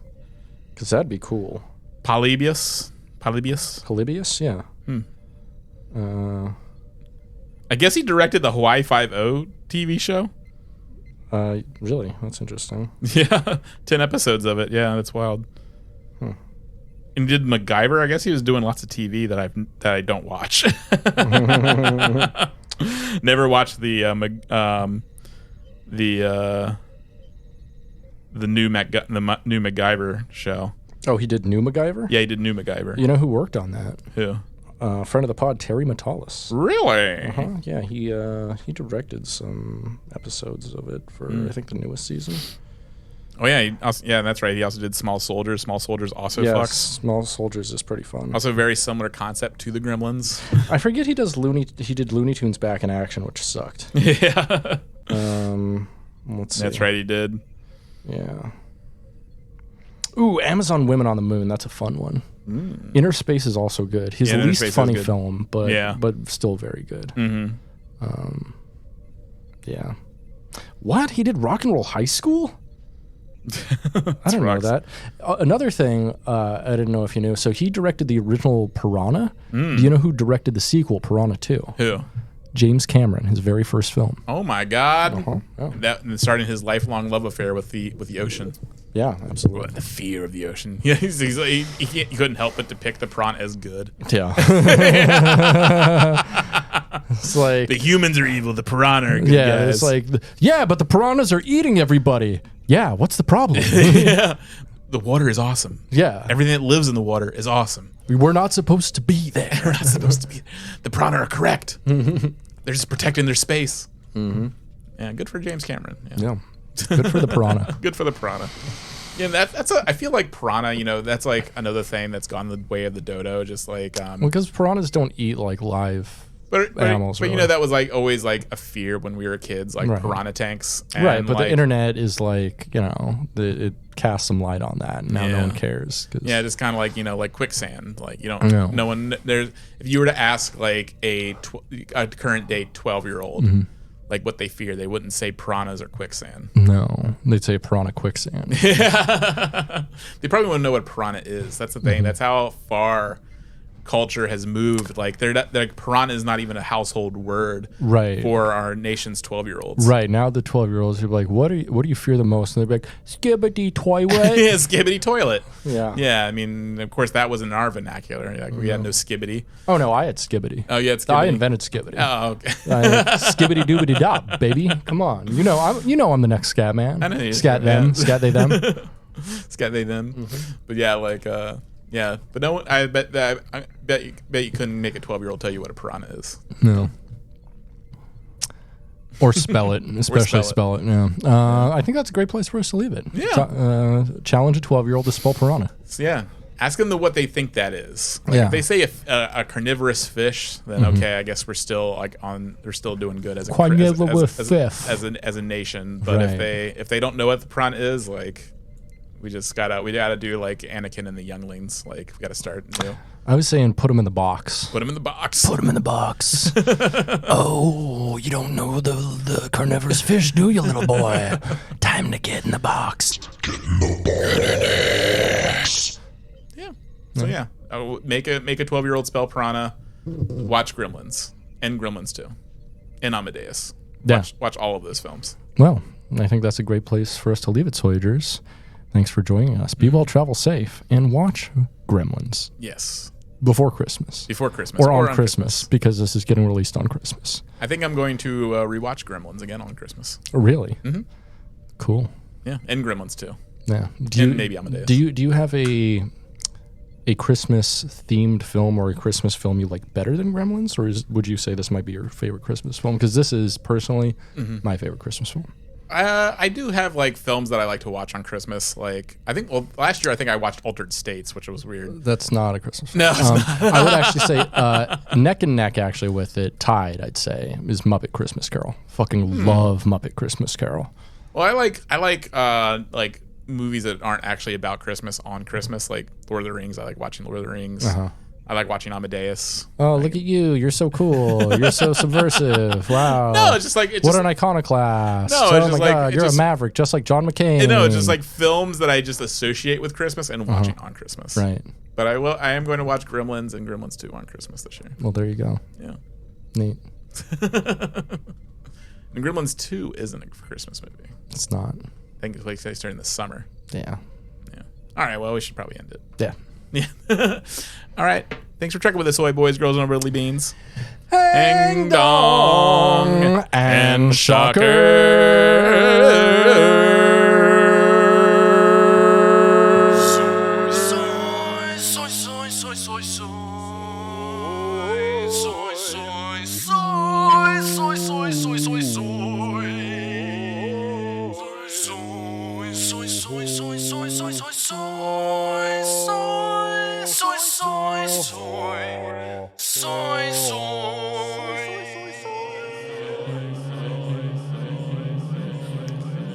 Scuba knob, scuba knob, scuba knob, skibbity boop, skibbity boop, skibbity skimabadoo, skimabadoo, skimabadoo, skimabadoo, skimabadoo,